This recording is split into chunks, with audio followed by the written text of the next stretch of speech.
Assalamualaikum warahmatullahi wabarakatuh. Perkenalkan, nama saya Gusti Esolvia dengan NIM 2230106019 dari jurus program studi Tadris Biologi Fakultas Tarbiyah dan Ilmu Keguruan UIN Mahmud Yunus Batu Sangkar. Baiklah, di sini saya akan menjelaskan tentang Piropita. Yang pertama, pengertian Piropita. Filum Piropita sering disebut Dinoflagellata, diberi nama demikian karena pergerakannya dibantu dua flagella mirip cambuk, atau dalam bahasa Latin, dino artinya pusaran air. Dinoflagellata terdiri dari sekitar 1.100 jenis, terutama hidup di dalam air laut, meskipun beberapa jenis hidup di air tawar. Dinoflagellata merupakan ganggang uniseluler yang motil, dengan ciri utama terdapat celah dan alur di sebelah luar pembungkus yang melingkupi dinding sel. Yang kedua, struktur tubuh Piropita. Struktur tubuh Piropita diantaranya yang pertama, Dinoflagellata pada dasarnya adalah organisme motil uniseluler dan berflagella dua atau biflagella, berwarna coklat keemasan serta termasuk fotosintetik.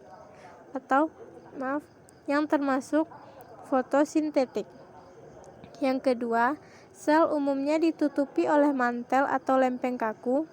Yang ketiga, dinoflagella memiliki dua alur longitudinal atau membujur.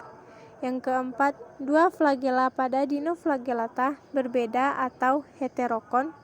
Yang kelima, nukleus berukuran besar dan dinamakan mesokarion oleh G. 1966. Dan masih banyak lagi struktur tubuh Piropita. Selanjutnya, ciri-ciri Piropita. Piropita memiliki ciri-ciri. Yang pertama, uniseluler atau bersel tunggal. Yang kedua, bersifat motil atau aktif bergerak.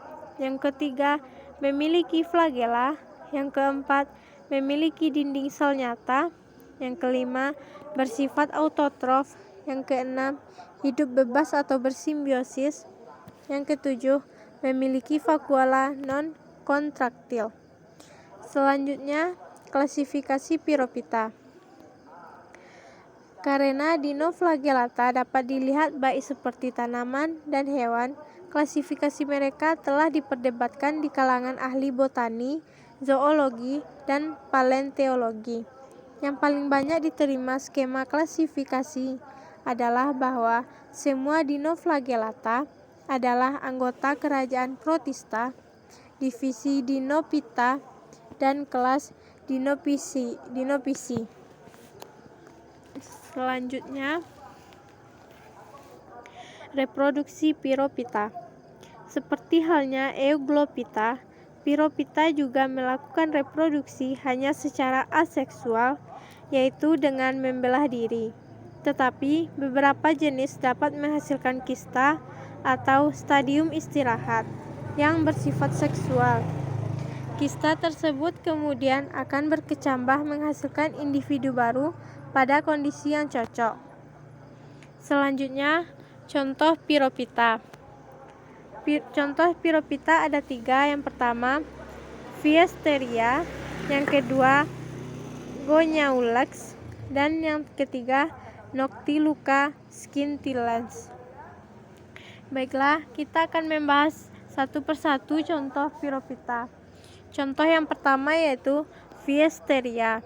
Fiesteria adalah spesies yang banyak dijumpai di lepas pantai North Carolina. Para ilmuwan telah menyimpulkan bahwa ia bertanggung jawab atas pembunuhan sejumlah besar ikan dengan mensekresi racun. Piropita jenis Fiesteria merupakan alga beracun yang dapat membunuh hewan dan tumbuhan yang ada di sekitarnya, dan bahkan bisa meracuni manusia. Selanjutnya, Gonyaulex catanella adalah dinoflagellata yang berputar sangat ketika mereka bergerak dengan menggunakan kedua flagel mereka.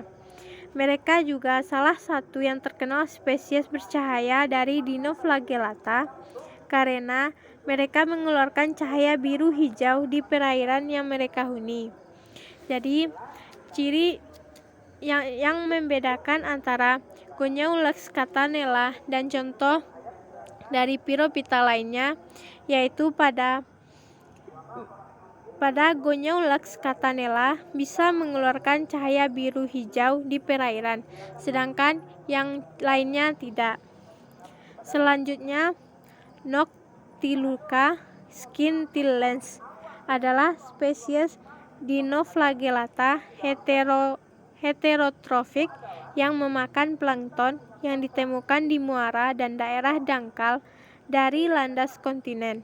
Spesies ini sering disebut kilauan laut karena menunjukkan bioluminesensi dan menjadi sangat terang ketika terganggu dalam air. Yang terakhir yaitu peran dari Pyrophyta.